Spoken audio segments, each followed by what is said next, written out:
Hi everyone, it's Artzhipchick.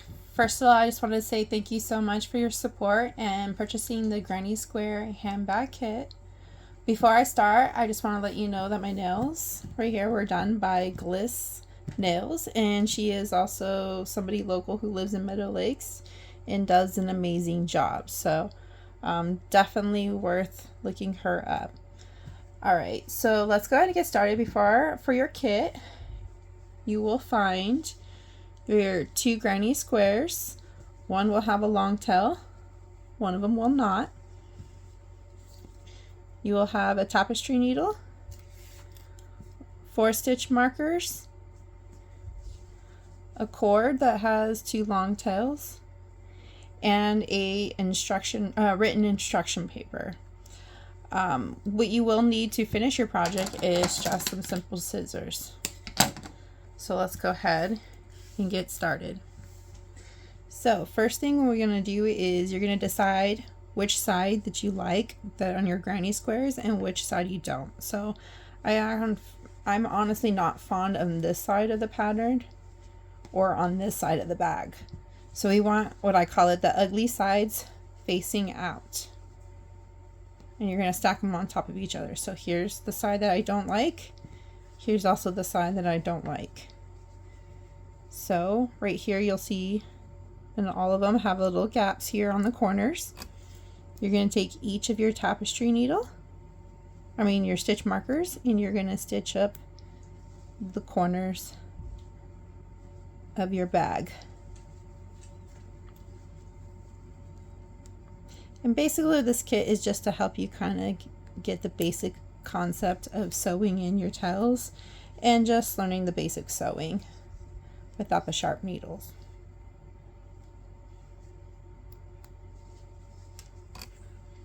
And I keep hitting my camera, sorry about that. Perfect. So now that I have that my granny squares are not going to slide or move and there's no question on where my stitches are, we're going to go ahead and place the tail into our sewing needle like this. So here is where my tail is on my granny square. Here is where we're going to sew. We're only going to sew right here to this one, then across and across here, and we are going to finish it and then we'll clean it up together. And then that's when we're going to flip it right side up. So let's go ahead and together we'll start in this corner. Go ahead and remove that one and let me get closer. Okay, so if you can see, you have this first loop, you have this back loop. So this is called the front loop and this is called the back loop. You're going to go all the way here to the end. You're going to go into the front loop on the first one, and you see how this lines up perfectly, and this is your front loop and this is your back loop, and you're going to line up the back loop. And you're going to pull gently, and you want this string to kind of go straight, so you're going to have to guide it. And you don't want to pull it too tight, just a little snug. You're going to go to the next stitch, so we just did that one. You want to make sure you don't skip any, face it to you, and we're going to go into the next one. So this first one, go to the next one on this back one, and it's going to go straight into this. And we're going to pull, you're going to guide it, and gently tug up. Go into the next one. You're going to pull the needle through the front loop only and go into the back loop on your next square. And that's basically all we're doing. Again, front loop, and then this back loop, making sure you're not skipping any stitches. So you're going to get to the gap, it's the same thing. you're going to look at the stitching here. This is your front loop. You're going to put the needle through, and then you're going to go, and this is your back loop. And you're just going to go basically do your best. Front loop, back loop, and you're just going to continue this going all the way across, and we're going to get to this corner. I'm going to pause this, and then we're going to continue when we get to this corner. Okay, so here we are at our first corner, and basically we're just going to go around the corner doing the same thing. Top loop, I'm sorry, I keep moving over. Back loop. Remove your stitch marker. Set it aside. Keep going with the camera. Next one, front loop, back loop,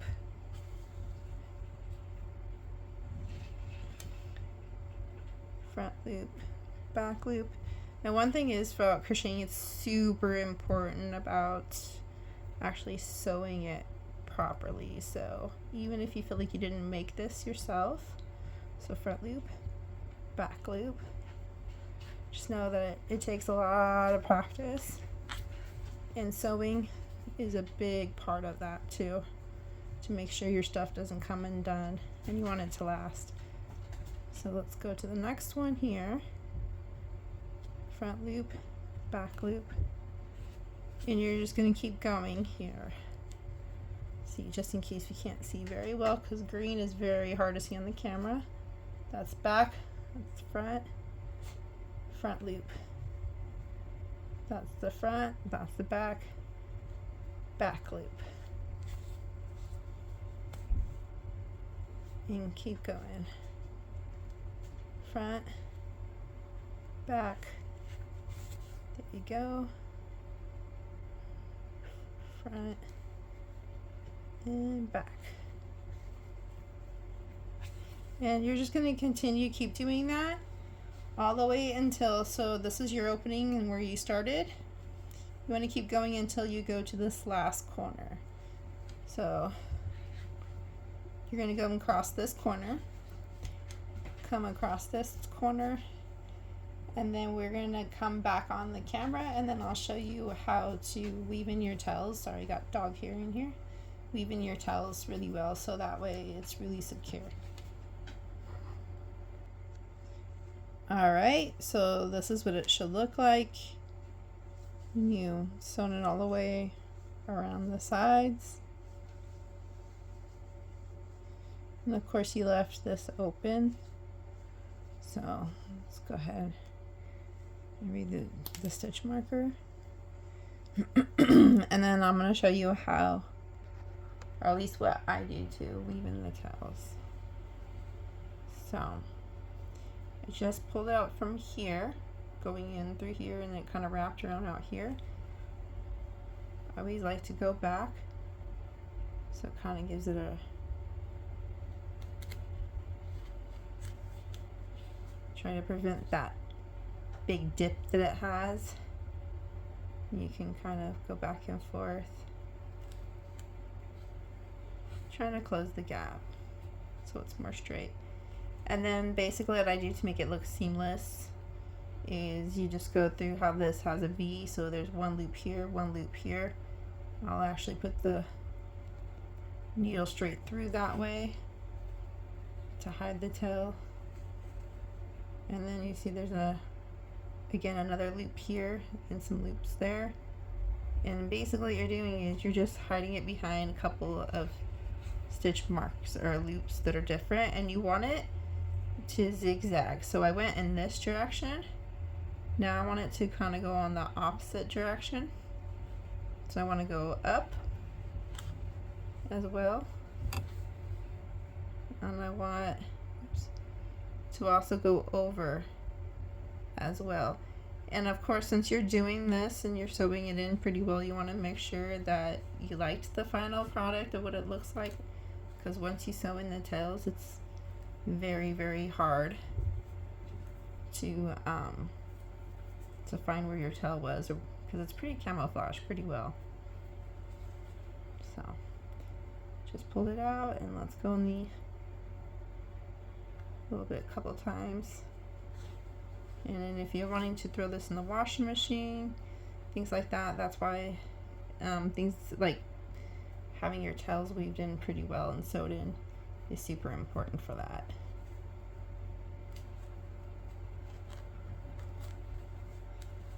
There you go. That's about good. And you just come close as you can. And you're going to cut the tail.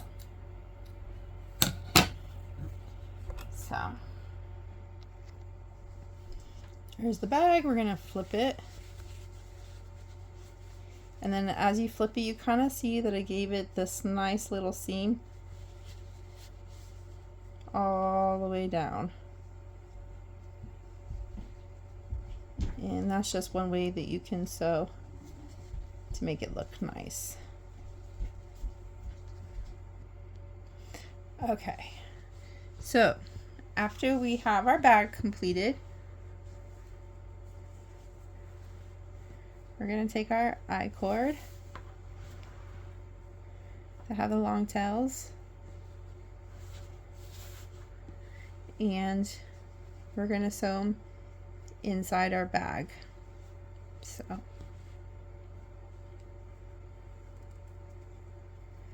go ahead and take your yarn and feed it through your tapestry needle.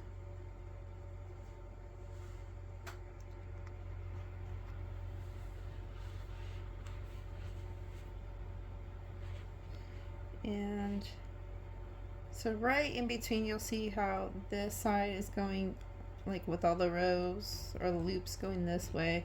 This side you have all the loops going this way.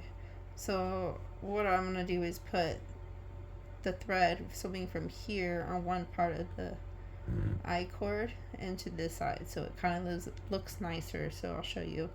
You take the tapestry needle, you're going to place it into the two loops, and we're going to pull that until your I-cord, the one corner of your I-cord touches it. And never just jump and skip this. You makes your stitch too big and you're most likely going to get snagged and let it get cut. You always want to get close and just work your way towards it. So put your needle in there, and you could also put it inside the middle of your I-cord. And sometimes it's a little snug and tight.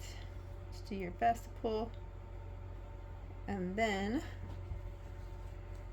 you see how it's lifting a little bit. We want to secure this corner to this, so we're going to take it right here and go through this loop and pull it into that corner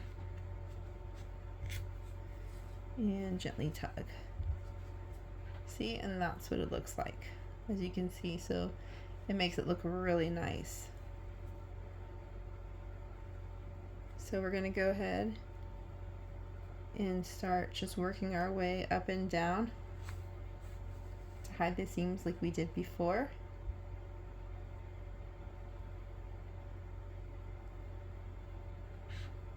And come up on the other side. Work our way towards the I-cord. And then what's awesome about this I-cord is you can definitely put the stitches up in the middle, and this cord is really thick. So don't pull it too tight. You don't want it to be bunched up. You want it to look natural. Since we went up, let's go ahead and, like I said, go down.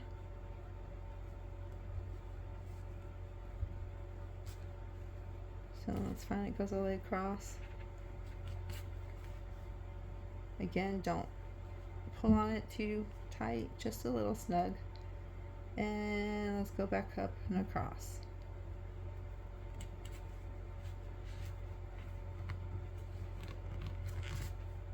Perfect. So go ahead and clean that up.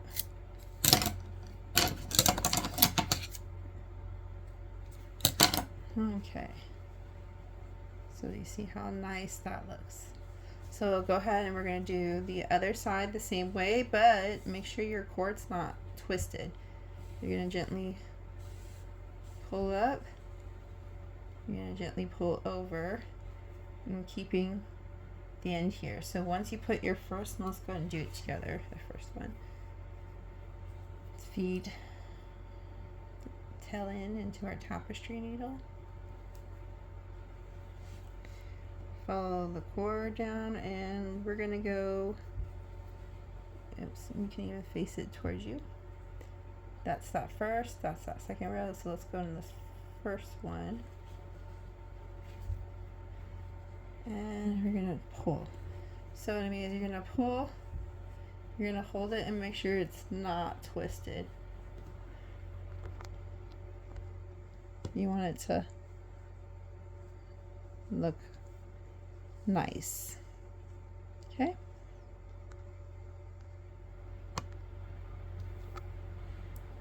All right. So we went in there, then we got, so we just fed it to, let's face it toward us to make it easier. And I'm too close.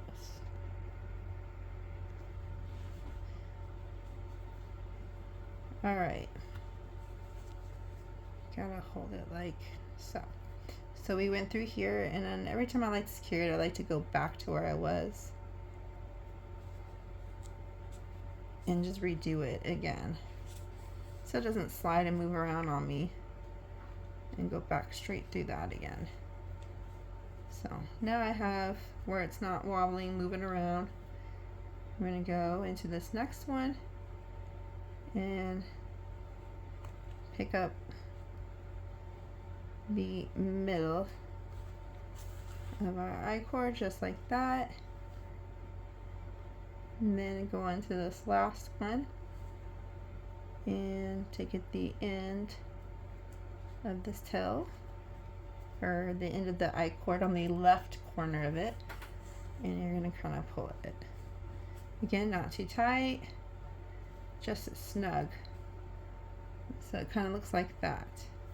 And we just, you can close it off by redoing it, the last one, so it doesn't move. And then that's it, just cleaning it up. Just like before. Always remember to move close to the loops closest to you. Kind of gently snug, do not pull, and just kind of go in different directions to make sure it's secured. So secure your tail, and we'll show the ending of the product. All right, and that is it. Your bag is finished. Got a little bag in here. You can sew in some snaps if you want it to close up, or even put a button that can go over the string. So cute little bag for you to use. So if you like this if you liked this kit and this pattern, follow me for more Artzhipchick for more patterns, tips, and cute little gift ideas. Thank you again so much for your purchase, and I hope you like your bag. Thank you.